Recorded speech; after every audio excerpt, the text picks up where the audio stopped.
I come on my 30th birthday, I'm thinking about what I would have done differently. Another episode of the One Network here last week. You know, we had our first billionaire. Now I've got my first professional pickup artist, dating coach, entrepreneur, Marc. He's a guy who's been pretty viral, prolific online in, kind of multiple spaces, entertainment, business, etc. PR, okay? Yeah. I've dealt with some bad PR myself. Employees this, ex-girlfriend this. Yeah.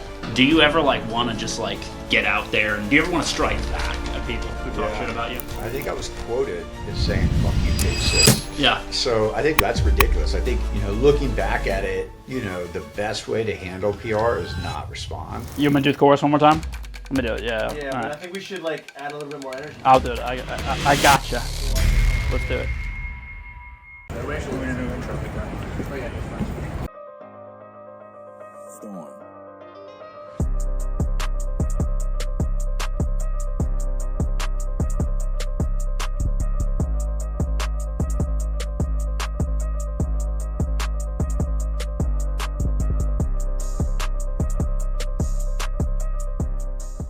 So we got a vlog that we're putting out.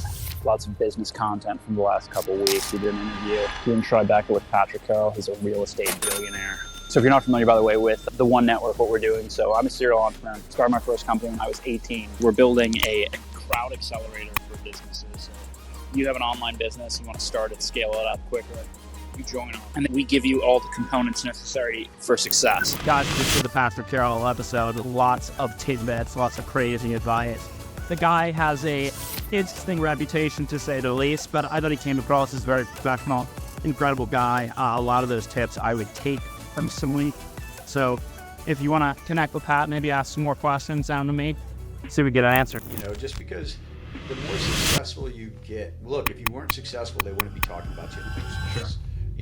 If you were a nobody from nowhere, you're not getting written about. So in one sense, I think it's easy to get frustrated, but you just got to remind yourself, if you're going to be successful, if you're in anything, people are going to throw stones, and it's best not to respond. So guys, we got another episode of the One Network here. I got Patrick Carroll with me.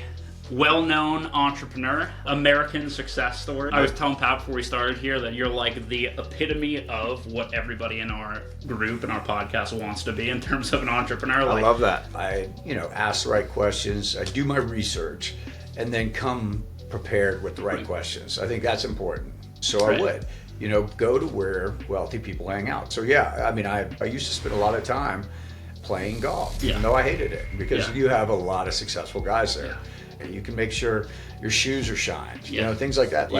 The details matter very much. I fucking just did it. I mean, I never really budgeted. I just always, I remember going and looking at suits, like this is a Keaton suit, right? I'd ask the price, and I would be so disgusted by the price. And then I would just tell myself, listen, if you want to be in this league, if you want to be a big boy, this is the price of admission, right? Yeah. And same with when I was coming up to New York, when I started flying private. I mean, even to this day, I look at the price of flying private.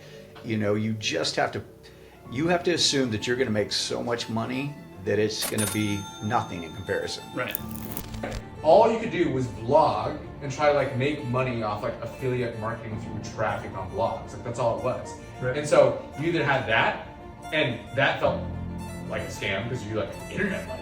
At 2011, 2012, it was unheard of. So what did I do? I joined the MLM, and I was literally one of those guys that was so enamored by it in the first meeting, because I was telling you, my mom wanted to make me a doctor, and I literally was wait, you're telling me I don't have to go to UCLA and get a doctor's degree? There's another path besides that? And so they sat me down in a meeting, and it's typical MLM startup path. Robert Cusack is Rich Dad Poor Dad. They had the presentation. They sit you down. It was a hot summer July. Yeah, it was gold. Guys, what's going on? As I come on my 30th birthday, I'm thinking about what I would have done differently in my early 20s. Every day, the One Network, we get plenty of young entrepreneurs coming in the program, out of high school, out of college, trying to figure out what's the move, what moves do we make now, so in 10 years we can be buying houses, be the next Patrick Carroll. Check out the podcast just dropped, Billionaire. on the One Network. So I look back, what are the big mistakes? How do we distill this information down and make it actually really easy for people to understand in terms of what are the things you need to do to get your business strategy working first? Number one, if you are coming out of high school and college, you need to be talking to everyone. I mean, you cannot be an introvert, you cannot be a lonely person who only gets up, gets on the computer, does his thing every day. You've got to be somebody who is talking to everyone around you, whether that's in your college, in your job, in your immediate vicinity. You need to be talking to those people, starting relationships, getting them to like you, getting them in your phone book, learning as much as you can about the people around you.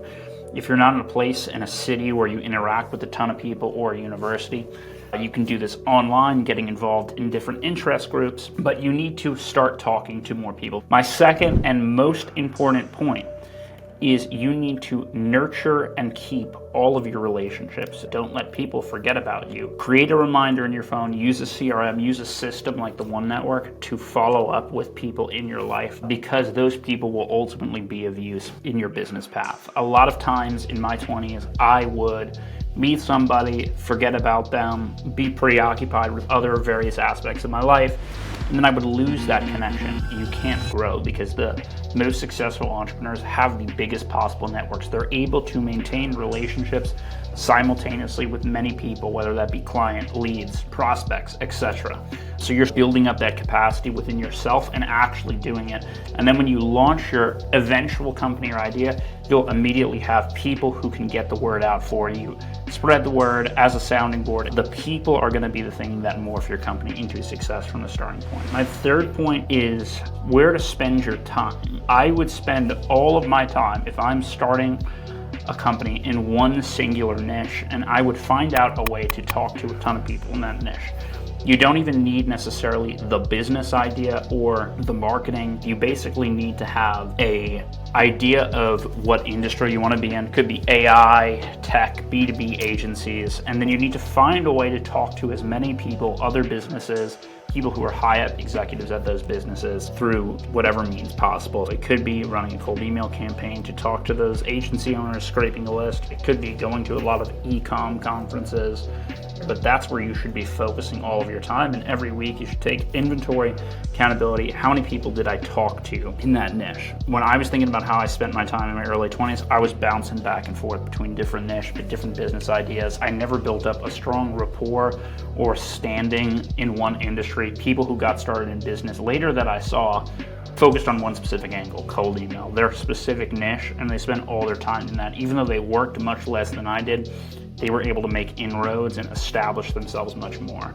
So those are the 3 things that I would change in my 20s if I was trying to get started and be an entrepreneur. If you're trying to start a business or scale your existing business, we have a networked community, a service for entrepreneurs where we act as your agent. We push you, we promote you to other businesses. So you don't even need to build that network. We can do it for you. Check it out at the One Network.